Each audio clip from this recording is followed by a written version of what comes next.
Brought to you by TechnoSpark 20 series smartphones. I'm superhuman.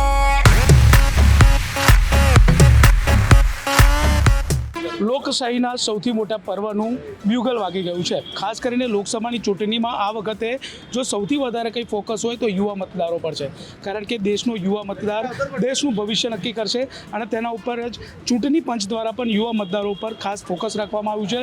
ત્યારે આપની સાથે વડોદરામાં આજે યુવા મતદારો છે, વાત કરવામાં કે યુવા મતદારો કેવો દેશ ઈચ્છી રહ્યા છે, શું જોઈને તેઓ વોટ કરશે. તો શરૂઆત કરીશું આપણે કે ઇલેક્શન આવી રહ્યું છે, લોકસભાની ચૂંટણી આવી રહી છે, શું જોઈને મત આપશો તમે કે દેશ કેવો હોવો જોઈએ, શું મનમાં વિચાર્યું છે? હવે જે આપણે ચૂંટણી આવી રહી છે તો હવે આપણા જે સાંસદ છે આપણે એમની કામગીરી જોઈશું કે એમને છેલ્લા 5 વર્ષમાં કેવું કામ કર્યું છે.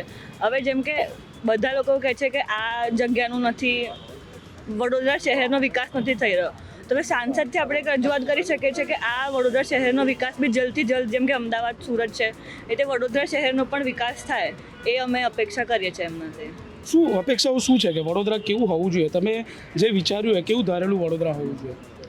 વડોદરામાં જેમ કે શું કહેવાય, હવે છોકરાઓ છે, સ્ટુડન્ટ્સ છે, એ લોકો કોલેજમાં છે તો એ બહારથી જે કંપની આવતી હોય છે એમને પ્લેસમેન્ટ આપવા માટે, તો એ કંપની વધારે ને વધારે એમાં આવે. શહેરના જે શું કહેવાય ગાર્ડન છે અને જે એન્વાયરમેન્ટ વસ્તુ છે એ સારી થવી જોઈએ. બિલકુલ, ઇલેક્શન આવી રહ્યું છે, યુવાઓ પર ખાસ ફોકસ છે, કારણ કે જે સૌથી વધારે દેશના વડાપ્રધાન પણ યુવાઓ પર એ કરી રહ્યા છે કે યુવાઓ દેશનું ભવિષ્ય છે અને તે દેશ ઘડશે. શું જોઈને મત આપશો તમે? આજના યુવાને ચોક્કસપણે જોઈને મત આપવો જોઈએ કે આપણો જે લીડર હોય, ધારો કે અત્યારે પાર્લામેન્ટનું ઇલેક્શન છે તો કે આપણો સાંસદ બધી સિટીઝના કેવા હોવા જોઈએ કે યુવાઓ માટે કામ કરતા હોવા જોઈએ. અને જે તમે જોઈ શકો છો કે 370 આર્ટિકલ છે એ ઘણા સમય બાદ આજે પાસ થઈ છે અને તેના બાદ કાશ્મીરની અંદર લાલ ચોકની અંદર આપણો જે નેશનલ ફ્લેગ છે એ આન બાન શાનથી લહેરાઈ રહ્યો છે. તો એ યુવાઓને ખબર હોવી જોઈએ કે કઈ જગ્યાએ આપણે મત આપવું જોઈએ, રાષ્ટ્ર વિચારધારાની અંદર આપણે મતદાન કરવું જોઈએ. બિલકુલ, શું જોઈને, કારણ કે યુવાઓ પર બહુ ફોકસ છે, દેશ એક તરફ આગળ વધી રહ્યો છે તો બીજી તરફ યુવાનો જે છે ઘણા બધા જગ્યાએથી વિદેશમાં પોતાનું કેરિયર બનાવવા જઈ રહ્યા છે. શું લાગે છે, શું ખૂટી રહ્યું છે આમાં? હું તો ફર્સ્ટ ટાઈમ વોટર છું. સૌપ્રથમ તો હું તો એવું કહેવા માગીશ આપના માધ્યમથી કે જો યુવાનો જો સૌપ્રથમ તો ભારત એ સૌથી યુવા શક્તિ ધરાવતો સૌથી વિશ્વનો મોટો દેશ છે. તો આપણે યુવા શક્તિ બહાર ના જાય, જેનું માઇગ્રેશન ના થાય એના માટે આપણે નવી શાળા કોલેજો ખોલવી જોઈએ. ખાનગીકરણ તરફ જે દેશ વધી રહ્યો છે એ અટકવો જોઈએ અને સરકારી શાળાઓ તથા કોલેજોમાં વધારો કરવો જોઈએ. જે જિલ્લાઓમાં, માન કે હું અમરેલી જિલ્લાથી અહીંયા વડોદરામાં અભ્યાસ કરવા આવ્યો છું, અમરેલી જિલ્લામાં એક પણ એન્જિનિયરિંગ કોલેજ નથી, તો ત્યાં એન્જિનિયરિંગ કોલેજની સ્થાપના થવી જોઈએ. એના માટે યુવાનો જેથી માઇગ્રેશન કરે છે, માઇગ્રેશન અટકે અને શિક્ષણનો વધારો થાય, જેથી યુવાનોમાં જ્ઞાનતાનો વધારો આવે. અને બીજું એ પણ કહેવા માંગીશ, ભારત યુવાન દેશ સાથે કૃષિ પ્રધાન પણ દેશ છે, તો ખેડૂતો માટે પણ જે ફાયદા થાય એ વિચારવું જોઈએ. એવા સાંસદ આપણે ચૂંટવા જોઈએ. બિલકુલ, તો શું યુવાઓ હાલમાં જે ખાસ કરીને રોજગારી પર હોય, એજ્યુકેશન પર હોય, વિકાસના ઘણા બધા મુદ્દાઓ છે, શું જોઈને વોટ આપશો આ વખતે તમે? જો યુવાઓની સૌપ્રથમ યુવાની વાત કરીએ તો આજે આપણા વડાપ્રધાન શ્રી નરેન્દ્ર મોદી સ્વાવલંબન ભારતની ચલાવે છે, મેક ઇન ઇન્ડિયા, સ્ટાર્ટઅપ ઇન્ડિયાના જેવા પ્રોગ્રામો ચલાવે છે. તેવી જ રીતે આજે દેશમાં તમે જોઈ જ શકો છો કે ઘણી બધી આજના વિદ્યાર્થીઓ, યુવાઓ પોતાનું સ્ટાર્ટઅપ કરીને જાતે જ એક ઇન્કમ સોર્સ ઊભો કરે છે, રોજગારીનો ઊભો કરે છે.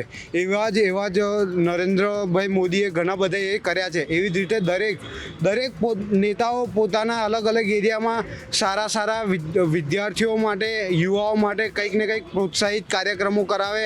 એવા સારા નેતા હોય જે વિદ્યાર્થીઓનું માન રાખે, યુવાઓનું સાંભળે, વિકાસના કાર્યોને અનુલક્ષીને કંઈ બી હોય કે આજે જોઈ શકો છો તમે વડોદરામાં ખાસું બધું ડેવલપમેન્ટ થઈ ગયું છે, પણ હજુ ખાસું બધું બાકી છે. કે જેમ કે ગંદકી, હજુ વિશ્વામિત્રીના ધારે હજુ ઘણી બધી ગંદકી છે. હજુ એવા કંઈ પણ એરિયા છે, તમે વડોદરાની બહારના નજીકના ગામડાઓના એરિયામાં જોઈ શકો છો કે ત્યાં હજુ ઘણું બધું ડેવલપમેન્ટ નહીં થયું. ગંદકી પણ ખાસી બધી છે, તે બધી સાફ સફાઈમાં ધ્યાન રખાય, ગ્રીન ઇન્ડિયા, ક્લીન ઇન્ડિયા પર વધારે ફોકસ થાય, યુવાઓ માટે કંઈ થાય એવી સરકાર બનાવી છે ચોક્કસ.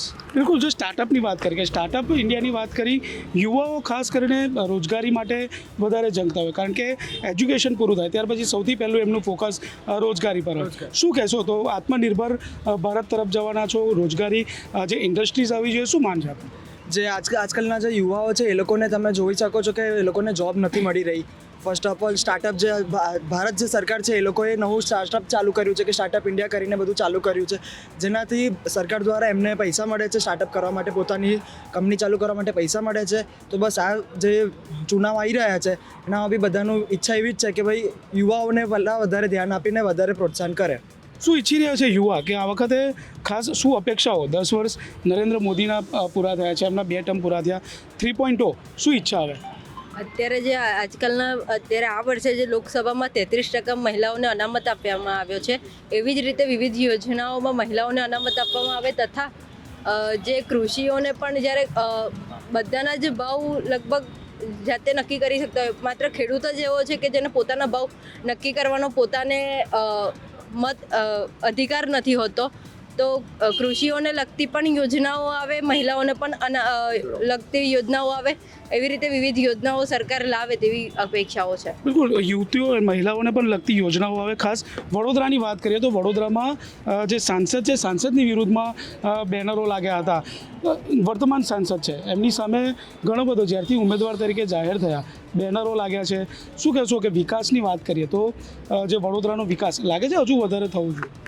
હા, વડોદરાનો વિકાસ ચોક્કસપણે વધારે થવો જોઈએ, કેમ કે ઘણી બધી જગ્યા પર હજુ થોડી ખોટ પડી રહી છે. એટલે એમને હજુ થોડો પ્રયત્ન કરવો જોઈએ કે બધી રીતે એ સારું પ્રોગ્રેસ કરી શકે.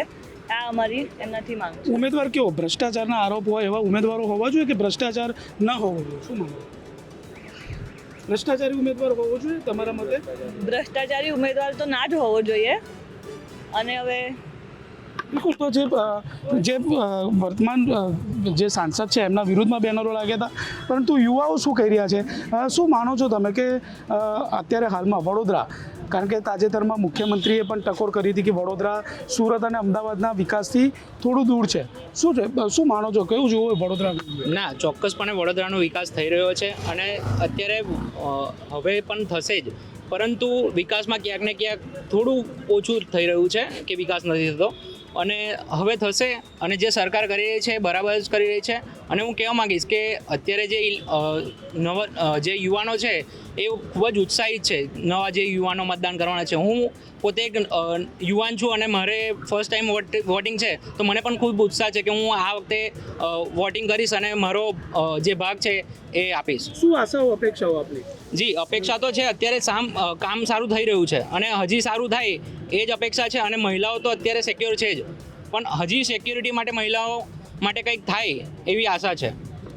વડોદરાની સૌથી મોટી યુનિવર્સિટી MS યુનિવર્સિટી છે, બીજી તરફ શિક્ષણનું ખાનગીકરણ થઈ રહ્યું છે. શું ઈચ્છી રહ્યો છે યુવાન કે જે શિક્ષણ માટે કંઈક હજુ વધારે કરવાની જરૂર? શિક્ષણ માટે ચોક્કસપણે તમે જોઈ શકો છો કે સરકારે જે કોમન યુનિવર્સિટી એક્ટ લાવ્યો છે, એ કોમન યુનિવર્સિટી એક્ટની અંદર એના પ્લસ પોઈન્ટ પણ છે અને એના નેગેટિવ પોઈન્ટ પણ છે. અને નેગેટિવ પોઈન્ટમાં તમે જોઈ શકો છો કે જે ઇલેક્શન જે રદ કરવામાં આવ્યું છે, સ્ટુડન્ટ ઇલેક્શન, MS યુનિવર્સિટીની વાત કરું તો એ ક્યાં એનો ઉલ્લેખ નથી થયો, બરાબર. પણ એક વિદ્યાર્થી માટે જે સ્ટુડન્ટ લીડર હોય, હવે બધા વિદ્યાર્થીઓ અને VC સાહેબ છે, સરકાર છે, એની વચ્ચેનું માધ્યમ કોણ? બધા વિદ્યાર્થી તો થોડી લડી શકશે. એની માટે એક પ્રતિનિધિત્વની જરૂર છે.